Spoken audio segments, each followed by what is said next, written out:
Hello YouTube, ici Victor, j'espère que vous allez bien. Aujourd'hui une vidéo un petit peu différente. Je vais pousser un petit coup de gueule. Enfin, je vais vous expliquer une situation que je trouve qu'un passager a vraiment abusé et je vais vous parler un petit peu des upgrades en même temps. Bienvenue sur ma chaîne.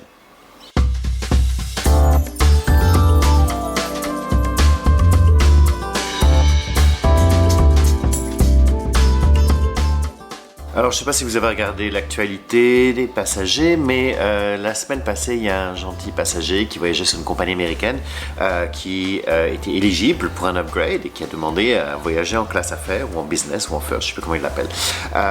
En tout cas, il est arrivé à bord et son surclassement n'avait pas été confirmé. Il est arrivé à bord et il n'était pas content. Bon, ça, je peux comprendre.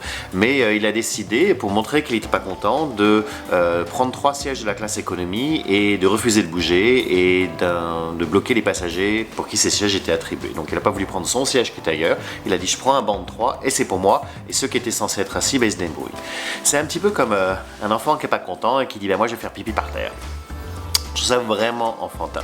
Alors, les répercussions que ça a eu, d'une part, ça a retardé, d'ailleurs, ça a créé une très mauvaise atmosphère dans la cabine, ça a mis la pression sur beaucoup de monde, ça a retardé le vol a été retardé de plusieurs heures parce que ce monsieur refusait de bouger, et avec les incidents dernièrement, la compagnie a décidé de ne pas envoyer quelqu'un qui va le traîner sortir de l'avion avec des menottes.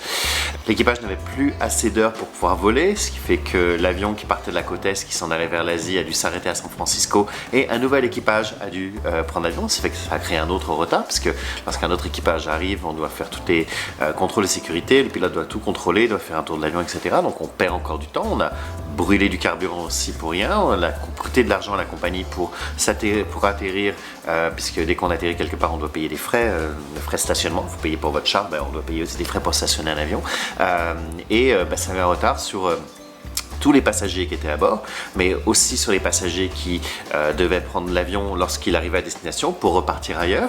Donc, des effets sur plein de gens. Certains passagers avaient des correspondances, donc ils les ont manqués, ils ont dû prendre des vols plus tard. Ça parce que monsieur n'était pas content, il a pas eu son upgrade. Alors, je vous disais, je peux comprendre, c'était frustrant de ne pas avoir un upgrade. Et nous, quand on voyage en staff travel, on est les derniers à être upgradés, puis c'est bien correct là. Mais bon, si on veut un billet confirmé à l'avant de l'avion, on peut acheter ce billet directement. Les compagnies donnent des coupons d'upgrade pour les passagers, principalement pour les voyageurs fréquents, mais ils sont toujours soumis à la condition qu'il y a de la place dans l'avion. Si la compagnie peut vendre un siège en classe affaires plutôt que d'utiliser un coupon d'upgrade, bien sûr, ils sont là pour faire de l'argent, ils vont essayer de vendre le billet. Donc, certains upgrades seront confirmés dernière minute parce qu'ils veulent garder des sièges disponibles jusqu'à dernière minute pour la vente, mais et à ce moment-là, si le siège n'est pas vendu, ils vont donner l'upgrade. Ça fonctionne un petit peu comme ça. Mais le fait que ce monsieur était là, mais vous savez pas qui je suis, oui, on sait qui vous êtes. Ça arrive des fois des passagers qui, moi j'ai de la chance, j'en ai pas eu, mais des passagers qui sont là. Don't you know who I am? Vous êtes le passager, vous êtes monsieur Tremblay, vous êtes votre siège est le numéro 22B et ça nous fait plaisir de vous avoir à bord. Mais on ne vous donne pas un traitement différemment à monsieur Tremblay qu'à monsieur Martin qui est assis au 32C. Ça va être la même affaire normalement. Si vous avez des coupons d'upgrade, le premier conseil, c'est pas de les utiliser dans les périodes les plus achalandées. Donc, si vous voyagez pour Thanksgiving, pour Noël, en pleine haute saison des vacances scolaires, les vols sont pleins, donc les upgrades sont plus difficiles à avoir. Bien que, je dirais, Noël, il y a moins de passagers d'affaires, donc parfois les plus de sièges en classe affaires, mais les périodes de vol les plus occupées, en général, c'est plus difficile d'avoir de pouvoir utiliser ces coupons d'upgrade. Même chose, s'il y a un énorme concert, si Madonna décide d'en venir à Montréal, il y a beaucoup de vols qui vont aller vers Montréal, du moins des vols régionaux, les upgrades sont un peu plus difficiles. Donc essayez de les utiliser en basse saison. Si vous voulez vraiment voyager en classe affaires parce que c'est une occasion particulière, c'est votre lune de miel et vous voulez surprendre votre conjoint, dans ce cas-là, prenez un billet en classe affaires, vous serez sûr de ne pas avoir d'être un petit peu déçu au moment du voyage et on ne veut pas que ça altère votre expérience à bord. Vous pouvez aussi avoir une idée du remplissage des vols, voir si le vol a l'air plein ou pas. Alors, certains passagers utilisent les plans de cabine, donc vous faites comme si vous voulez réserver un billet puis vous regardez un petit peu le nombre de sièges qui sont encore vides. C'est une indication, mais je dirais que c'est pas la meilleure parce que certains passagers n'ont pas leur siège attribué.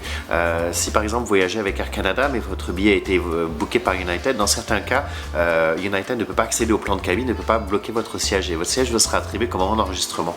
Donc même si vous voyez 50 sièges de vide dans l'avion, ça ne veut pas dire que ces sièges sont vides, ils ne sont simplement pas encore été attribués à d'autres passagers. Par contre, il y a d'autres systèmes qui vous permettent d'accéder un petit peu au remplissage des vols.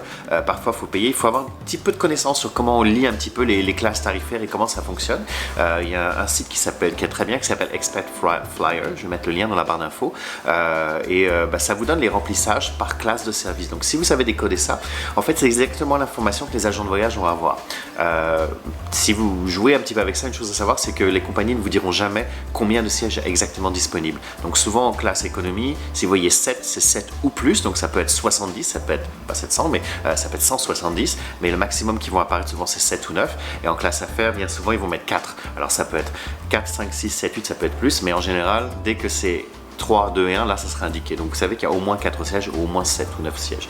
Ça c'est juste un petit détail technique si vous jouez sur Expert Flyer, mais la plupart des systèmes d'agents de voyage sont exactement la même chose, ils vont lire les mêmes données.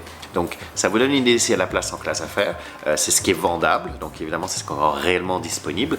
Bien sûr il y a toujours du surbooking qui est possible, mais au moins ça vous donne une bonne idée de ce qui peut arriver si jamais vous espérez un surclassement. Voilà, donc une fois de plus, si vous voyagez, ça me fait plaisir d'avoir les passages à bord, mais Don't You Know Who I Am, et puis je fais mon enfant, je suis bébé Lala et je vais bloquer les 3 bancs. Non, ça se fait pas là, tout le monde va vous rire. J'ose pas imaginer comment il a dû se sentir pendant tout le vol, où tous les passagers qui sont en économie autour de lui ont dû lui donner des mauvais regards pendant toute la durée du vol. Moi j'aurais débarqué puis je serais parti.